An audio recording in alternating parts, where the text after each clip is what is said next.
Thank you very much. A short time ago, the U.S. military carried out massive precision strikes on the three key nuclear facilities in the Iranian regime: Fordow, Natanz, and Esfahan. Everybody heard those names for years as they built this horribly destructive enterprise. Our objective was the destruction of Iran's nuclear enrichment capacity and a stop to the nuclear threat posed by the world's #1 state sponsor of terror. Tonight, I can report to the world that the strikes were a spectacular military success. Iran's key nuclear enrichment facilities have been completely and totally obliterated. Iran, the bully of the Middle East, must now make peace. If they do not, future attacks will be far greater and a lot easier. For 40 years, Iran has been saying death to America, death to Israel. They have been killing our people, blowing off their arms, blowing off their legs with roadside bombs.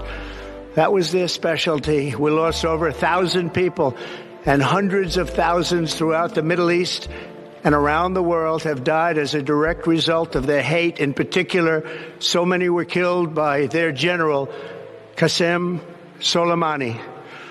I decided a long time ago that I would not let this happen. It will not continue. I want to thank and congratulate Prime Minister Bibi Netanyahu. We worked as a team like perhaps no team has ever worked before. And we've gone a long way to erasing this horrible threat to Israel. I want to thank the Israeli military for the wonderful job they've done. And most importantly, I want to congratulate the great American patriots who flew those magnificent machines tonight, and all of the United States military on an operation the likes of which the world has not seen in many, many decades. Hopefully, we will no longer need their services in this capacity. I hope that's so. I also want to congratulate the chairman of the Joint Chiefs of Staff, General Dan Raisin Kane, spectacular general, and all of the brilliant military minds involved in this attack. With all of that being said, this cannot continue. There will be either peace or there will be tragedy for Iran far greater than we have witnessed over the last 8 days. Remember, there are many targets left. Tonight's was the most difficult of them all, by far, and perhaps the most lethal. But if peace does not come quickly, we will go after those other targets with precision, speed, and skill. Most of them can be taken out in a matter of minutes. There's no military in the world that could have done what we did tonight, not even close. There has never been a military that could do what took place just a little while ago. Tomorrow, General Kane, Secretary of Defense, Pete Hegseth will have a press conference at 8 a.m. at the Pentagon. And I want to just thank everybody, and in particular, God. I want to just say we love you, God, and we love our great military. Protect them. God bless the Middle East. God bless Israel. And God bless America. Thank you very much. Thank you.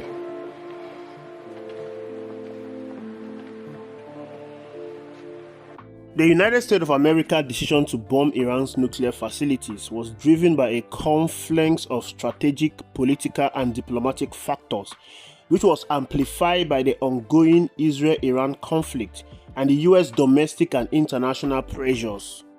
And there are so many reasons why U.S. is bombing Iran nuclear facilities, and number one of it is to prevent Iran's nuclear breakout. Iran's nuclear program has long been a point of contention, with Western powers and Israel accusing Tehran of pursuing nuclear weapons under the guise of a civilian energy program.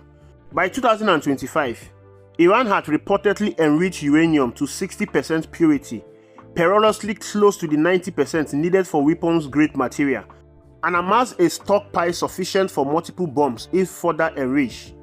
The Fordow facility, buried deep under a mountain, was particularly concerning due to its fortification and role in high-level enrichment.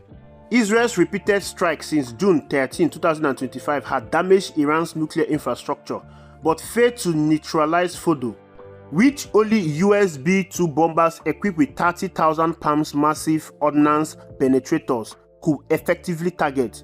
The US acted to prevent Iran from achieving a breakout capability where it could rapidly produce a nuclear weapon, a scenario deemed unacceptable by both Washington and Tel Aviv. The second reason for US bombing Iran nuclear facilities is to support Israel's campaign. The strike followed 9 days of Israel airstrike against Iranian nuclear and military targets, which began on June 13, 2025, in response to fears that Iran was on the verge of developing a nuclear bomb. Israel's Prime Minister Benjamin Netanyahu framed these attacks as preemptive, aimed at dismantling Iran's nuclear program and weakening its regional influence. However, Israel lacked the munition to destroy Fordo, and US involvement was seen as critical to achieving this objective. The US decision was partly a response to intense Israeli lobbying and a desire to bolster a key ally facing a barrage of Iranian missile and drone attacks. Netanyahu's public congratulations to Trump for his bold decision underscored the close US-Israel coordination. The number 3 reason why US bombed Iran nuclear facilities is because of Trump's strategic posturing. President Trump, who had campaigned on an American-first platform skeptical of Middle East entanglement, faced a dilemma. His base included anti-interventionist supporters wary of another prolonged war, but he had consistently opposed Iran's nuclear ambitions. The strike allowed Trump to project strength and decisiveness, aligning with his narrative of confronting Iran's debt to America rhetoric and his role as a state sponsor of terrorism. Trump's reference to the 2020 killing of Iranian General Qasem Soleimani in his speech highlighted a continuity in his hardline stance against Tehran. The bombing also served as a domestic political signal, reinforcing his image as a leader willing to take bold action despite criticism from both Democrats and some Republicans. The number 4 reasons why US is bombing Iran nuclear facilities is the failure of diplomacy. The US strike came after the collapse of diplomatic efforts to revive the 2015 Joint Comprehensive Plan of Action or negotiate a new nuclear deal. Trump had withdrawn from the JCPOA in 2018, imposing maximum pressure sanctions that pushed Iran to accelerate its nuclear activities. By 2025, nuclear talks had stalled, with Iran refusing to engage directly with the US unless Israel halted its attacks. A large-dish attempt to broker talks through Turkey failed when Iran's supreme leader, Ayatollah Ali Khamenei, could not be reached to authorize negotiations. With diplomacy exhausted and Iran's nuclear program advancing, the US opted for military action to reset the clock on Iran's nuclear timeline. The number 5 reason is geopolitical calculations. The broader Middle East context also plays a role. Iran's weakened regional proxies, Hamas, Hezbollah, and the Houthis had reduced its deterrence capacity, making it a vulnerable target. The US saw an opportunity to degrade Iran's nuclear capabilities when its military leadership was decimated and its air defense compromised. Additionally, the strike aimed to reassure Gulf allies like Saudi Arabia and the UAE, who fear a nuclear-armed Iran and had expressed concern about the safety of nuclear facilities near their borders. But however, the US bombing of Iranian nuclear site has significant repercussions, both domestically and internationally, which is going to reshape its role in the Middle East and beyond. The major consequences about this US strike of Iran nuclear facilities is that there is going to be a retaliation. Iran's top diplomat, Foreign Minister Abbas Araghchi, warned that the strikes will have everlasting consequences and that Tehran reserves all options to retaliate. US based in the Middle East, hosting tens of thousands of troops, are vulnerable to Iranian ballistic missiles, drones, or attacks by proxy groups like the Houthis, who have threatened to resume strikes on the US vessels in the Red Sea. But however, the Trump administration is bracing for retaliation, with the next 48 hours identified as critical. Any significant attack on US forces could draw Washington into a broader conflict, contradicting Trump's promise to avoid forever wars. Number 2 is economic impact. The strike have heightened global economic uncertainty. Fears of Iranian retaliation disrupting oil flows through the Strait of Hormuz, which carries nearly 20% of global crude, have driven up oil prices, with Brent crude potentially surging to $120 to $130 per barrel. This could exacerbate inflation in the US, straining consumers and complicating the Federal Reserve monetary policy. Additionally, Trump tariff policies combined with the conflict risk stagflation, threatening global economic stability. Another consequence to this strike is that the bombing has cemented the US as a direct participant in the Israel-Iran conflict, potentially altering its strategic posture in the Middle East. While the strike may delay Iran's nuclear program, they also risk entangling the US in a prolonged conflict, draining resources and diverting attention from other global challenges, such as China's growing influence. The decision to use B-2 bombers and MOPs signals a willingness to employ advanced military capabilities, which could deter other adversaries but also raise expectations for US involvement in future regional crises. This strike will definitely dealt a severe consequence to Iran. The strike targeted Iran's most critical nuclear sites, Fordo, Natanz, and Isfahan. While Trump claimed the facilities were completely and totally obliterated, independent assessments suggest the damage, particularly at Fordo, may be less severe due to its deep fortifications.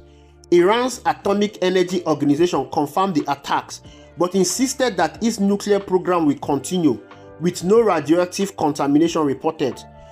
Iran had, however, responded to the UN strike, which include launching ballistic missiles at Israel, wounding at least 16 people, and signaling its intent to retaliate against the US.